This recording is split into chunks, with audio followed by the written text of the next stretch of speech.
Comisión de Festival de Mucha 2016 consiste de 13 personas que lo dirigía el festival aquí. Sin embargo, tiene regalo de Simán, de Buki, que está el Buki, Cultura del Festival de Buki para Mucha Biblioteca Nacional, da percurra para dinan que da escribir y da queda regalar na diferentes escolas Ronda Aruba.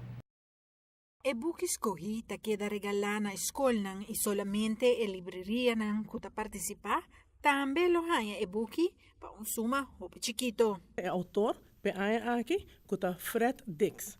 Fred Dix é autor conhecido, pastor eting manenos pa wakariba e Mexicana, full série de buki que chama Kun Campeão e a última que ela escreve tá é aqui nan Kun Campeão Hout op Aruba. Pues 3 anos passados, com Fred Dix a participar no Festival de Buki também para muita. E aqui nós temos ele hoje como autor de Regalo de Simão de Buki. E também Fred Dix mesmo está vuelo. Pues é vuelo que está escrevendo, mirando que o tema está Oma e Opa. É vuelo que está escrevendo.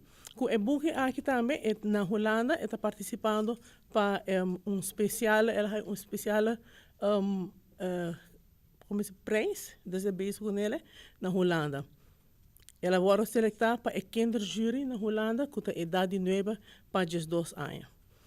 Pois nós estamos muito contentes e para nós é honor para mencionar Fred Dix como autor de Regalo de Simão de Buki. A versão do papimento está traduzida de Leila Semeler, que não está presente agora aqui, mas é também membro da Comissão do Festival de Buki para Mucha. Então, está in-house, nós temos tradutor para a versão do papimento. Biblioteca Nacional está consciente que o mundo está desenvolvendo e que o mestre por hacer buki mais acessível para muchanan e com tecnologia por lograr isso aqui.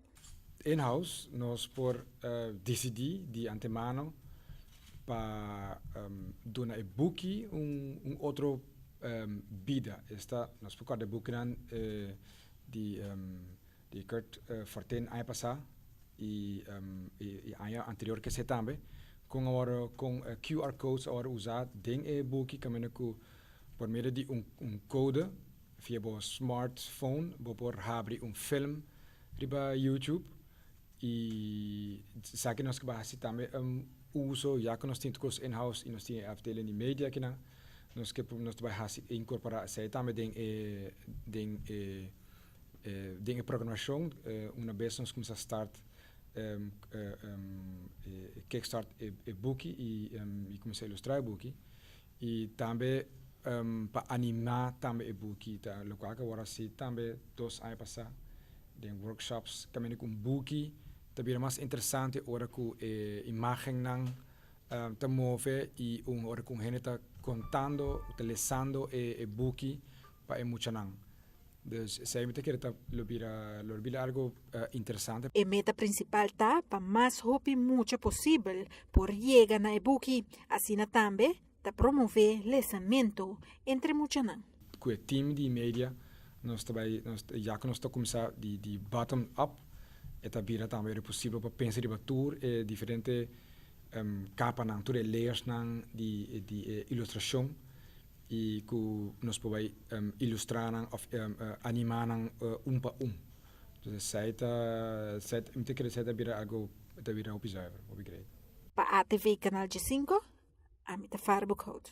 A Biblioteca Nacional tem como de sua meta para quantidade grande de mucha por haya e buki na escola, ou seja, o maior lo por compra e buki para somente 25 florin na onde bookhandel nang, para participar of nang por haya esa aqui via na sistema digital.